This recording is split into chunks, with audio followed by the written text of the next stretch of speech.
Hello guys, નમસ્તે. અમારી ચેનલમાં તમારું સ્વાગત છે, ડીએમ કુકિંગ શોમાં. તો આપણે બનાવીશું આજે ભટ્ટા બટેકાનું શાક. તો ભટ્ટા બટેકાનું શાક બનાવવા માટે આપણે પહેલાં ભટ્ટા લઈ લઈશું, પછી બટેકા, પછી લસણ, પછી મરચું, પછી મસાલામાં બધી જ વસ્તુ જુઓ, રાઈ, જીરું, મરચું, ધાણા જીરું, હળદર, પાણી, મીઠું. તો એટલી સામગ્રી વપરાશે. અને આપણે ગાર્નિશિંગ માટે આપણે લઈ લઈશું કોથમીર. તો આટલી વસ્તુની જરૂર પડશે. અને ગાઈસ, હવે અમે ફેસવાળા વિડીયો બનાવવાનું ચાલુ કરીશું, તો તમે ફૂલ સપોર્ટ કરો આ વિડીયો ઉપર. તો અમે ફેસવાળો વિડીયો આપીશું તમને. ભટ્ટા અને બટેકા નાના નાના સુધાર દેવાના, અને લસણ અને મરચાંનું પેસ્ટ બનાવવાની છે આપણે. અને આપણા શાક કુકરમાં બનાવીશું. તો તમે જોજો, મજા આવશે જોવાની. હું સુધારી કમ્પ્લીટ વઘારતા બતાવીશ તમને. સુધારતા તો બધાના આવડે જ, ઝીણા ઝીણા સુધારજો, બહુ મોટા બી નહીં, બહુ નાના બી નહીં. અને આજે ચકલીઓ અવાજ બહુ કરસ ગાઈસ, તો તમને સંભળાતું હશે. કુકર આપણે ગેસ ઉપર ચડાવી દીધું છે. તો આપણે હવે કુકરને મૂકી દઈશું ગેસ ઉપર, અને લાઇટરથી ગેસ સળગાવી દઈશું. તો આપણે ગેસ સળગાવી દીધો છે. તો આપણે સૌ પ્રથમ આપણે તેલ લઈ લઈશું. 3 ડોકલી તેલ, આવી મોટી ભરીને 3 ડોકલી તેલ લઈ લઈશું. શાકમાં થોડું તેલ વધારે હશે તો સારું લાગશે શાક. અને અમારા ફેસવાળા વિડીયો દેખવા તો તમે ફટોફટ કમેન્ટ કરી દેજો. અને ગાઈસ, કિચન દેખીને એવું નહીં કરવાનું, સપોર્ટ કરજો અમને. અને ગાઈસ, નેક્સ્ટ કમેન્ટ કરી દેજો. ખાસો મહિનો થયો મેં કુકિંગનું કશું જ નથી મૂક્યું, તો તમે કમેન્ટ કરી દેજો કે આ શાક બનાવો, તો એ શાક બનાવીશું અમે. અને સારી એવી રેસીપી જોતી હોય તો તમે કમેન્ટ સેક્શનમાં કહી શકો કે તમે આ બનાવો. તેલ આવે ત્યાં સુધી રાહ જોવાની, પછી આપણે બીજું કરવાનું કામ.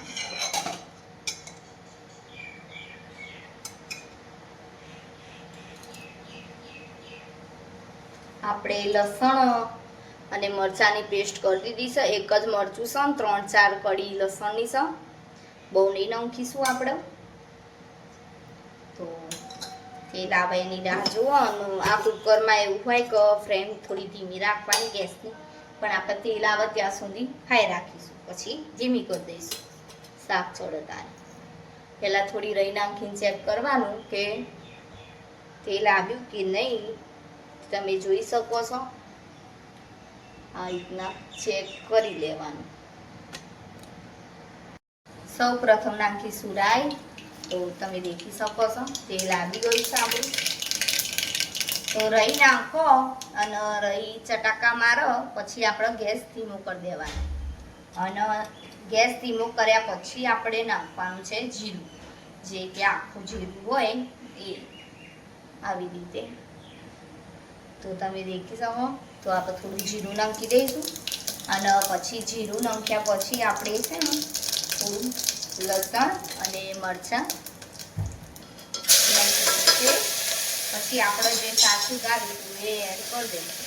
તો આપણે પાણીમાં છો તો આપણે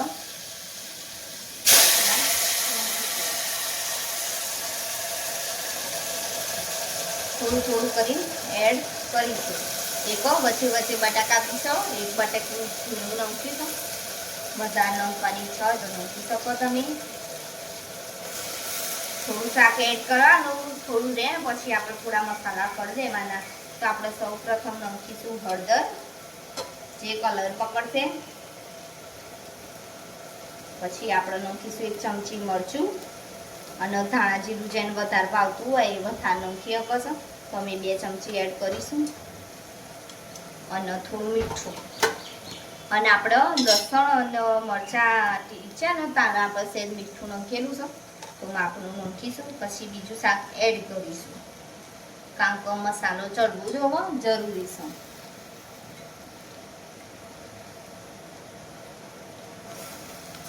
એકદમ નાના નહીં, બહુ મોટા નહીં પીસ કરજો, તો જલ્દી ચડી જશે અને રીંગણ ચડતા બી વાર ના લાગે અને બટેકો નેનો સૌ તો ચડતા વાર નહીં લાગે. તો જોતા રહેજો શાક તમારું બળે નહીં અને પછી મસ્ત રીતે હલાવી દેવાનું.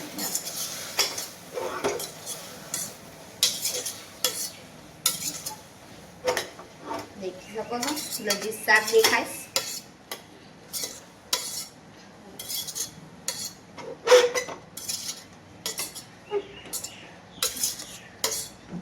કલરફુલ શાક. હવે આપણે થોડો મસાલો ચડવા દઈને પછી આપણે પાણી એડ કરીશું થોડું. તો એના માટે આપણે ઢક્કન આ રીતના બંધ કરી દેવાનું, વાપવાનું નહીં, ખાલી સેજ બંધ કરી દેવાનું. તેથી મસાલો ચડી જાય. મરચું, મીઠું, હળદર, ધાણા જીરું અને મીઠું.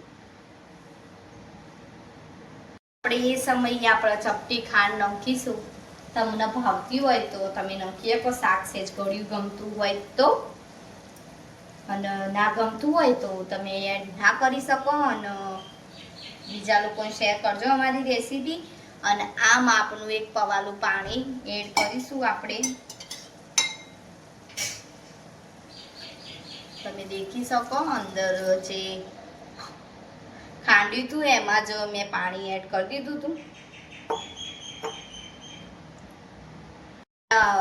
શાકમાં એક પવાલું પાણી એડ કરીને આપણે મીઠું ચેક કરીને આપણે એડ કરી દીધું છે પાણી.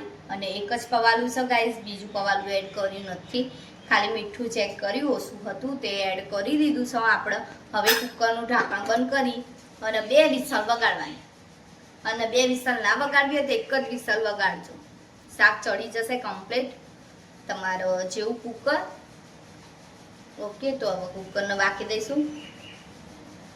હું તો 2 સીટી વગાડીશ, લગભગ પાણી ઓગળી જાય એટલા માટે. તો તમે બી ઈચ્છા હોય એ પ્રમાણે સીટી વગાડી શકો. 1 કાં તો 2, ત્રીજી ના વગાડતા, નકર શાક ચોટી જશે. સીટી બાદ આપણે હવે કુકરમાં હવા છે તો કાઢીશું નહીં, નીકળી જવા દઈશું જાતે જ. પછી કુકરને ખોલીશું. નું બર્નર બંધ કરીને આપણે ચેક કરીશું કે આપણું શાક થઈ ગયું. હવા બધી કાઢી દેવાની આ રીતના, પછી જ ખોલજો, નકર કુકર ફાટવાની સંભાવના રહેશે. અને ગેસ બંધ કરી દેજો ખોલતા. અને પછી દેખી શકો છો તમે શાકમાં સેજ રસો છો તો આપણે આ રસો આટલો બધો ના રાખવો હોય તો તમે બાળી શકો. અને આટલો રસો તમારે જોતો હોય તો તમે રાખી શકો. તો અમારે નથી જોતો રસો વધારે, તો અમે થોડો ગેસ ચાલુ કરી અને પહેલાં રસો બાળી દઈશું થોડો. તો ફાસ્ટ ગેસ ઉપર થોડો રસો બાળવા દઈશું અને પછી શાક ઉતારી લઈશું. તો એ સમયે અમે હવે થોડી કોથમીર એડ કરીશું. તો તમે જોઈ શકો છો ફ્રેશ કોથમીર એડ કરીશું. બહુ રસો નહીં બાળવા દઈએ કારણ કે અમારે રસાવાળું થોડું શાક જોશે જ. તો અમે એ સમયે કોથમીર એડ કરીશું ગાર્નિશિંગ માટે. કોથમીર તમે ભરપૂર નાખી શકો તમારે જોઈતી હોય એટલી. તો હવે થોડો રસો ઉબળવા દઈશું શાકમાં.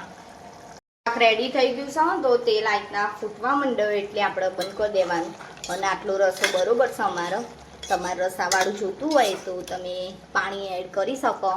અને આટલી થિકનેસ જોઈતી હોય તો તમે આટલી થિકનેસવાળું બનાવી શકો છો.